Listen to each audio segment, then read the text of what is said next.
কোনো রাজনৈতিক নেতৃবৃন্দের ডাকে রাজনৈতিকভাবে কিন্তু আন্দোলন গড়ে ওঠে নাই, ছাত্র জনতার স্বতঃস্ফূর্ত প্রচেষ্টার মধ্যে দিয়ে, অংশগ্রহণের মধ্যে দিয়ে এই গণ অভ্যুত্থান হয়েছে। কাজী রাজনৈতিক নেতৃবৃন্দকে আমি বলবো, আপনাদের সহনশীল হওয়া প্রয়োজন, জনগণের প্রতি আপনাদের সহমর্মিতা প্রয়োজন। এখনই যদি খাওন দাওয়ানের জন্য ব্যস্ত হয়ে পড়েন, জনগণ কিন্তু ভোটের সময় টাক দিয়ে দেবে।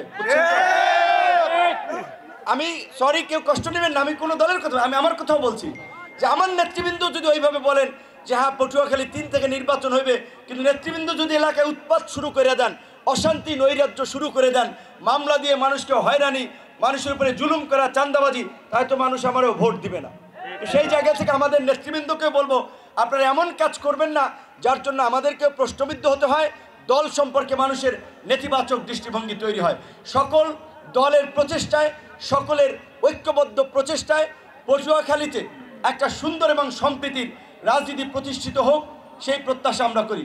গতকালকে চাঁদপুরের ইফতার প্রোগ্রামে অংশগ্রহণ করেছিলাম।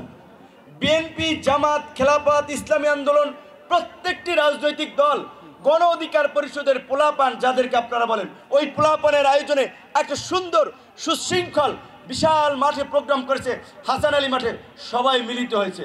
মিলিত হওয়ার পরে আমি জেলা বিএনপির সভাপতি, আমাদের ছাত্র রাজনীতির কাছের ভাই, ব্যক্তিগত সম্পর্ক মানিক ভাই, তার বাসা পুড়িয়ে দিয়েছিল আওয়ামী লীগ দীপুমনির লোকেরা, দেখতে গিয়েছিলাম।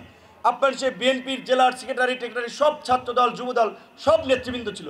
কিন্তু দুঃখজনক, আমার এলাকায় আসলে কেন যেন আমি কোনো রাজনৈতিক দল কিংবা কোনো নেতৃবৃন্দ অযথাই একটা ঈর্ষা করেন।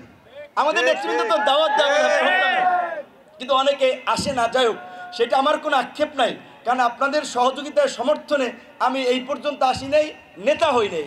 আমি নিজের যোগ্যতায়, মানুষের ভালোবাসায়, সারা বাংলাদেশের মানুষের দোয়ার মধ্যে দিয়েই আজকের জায়গাটিতে এসেছি। তবে ভালো লাগবে যদি দেখি একটা রাজনৈতিক সম্প্রীতি, সৌহার্দ্য থাকে, রাজনৈতিক ভিন্নতা থাকবে, রাজনৈতিক বৈচিত্র্য থাকবে, কিন্তু সবাই মিলে যদি তারপরও দেশ, জাতি, সমাজের স্বার্থে যদি এক জায়গায় মাঝে মাঝে মিলিত হতে পারি, কথা বলতে পারি, এই জন্য একটা সম্প্রীতির পরিবেশ আমাদের দরকার।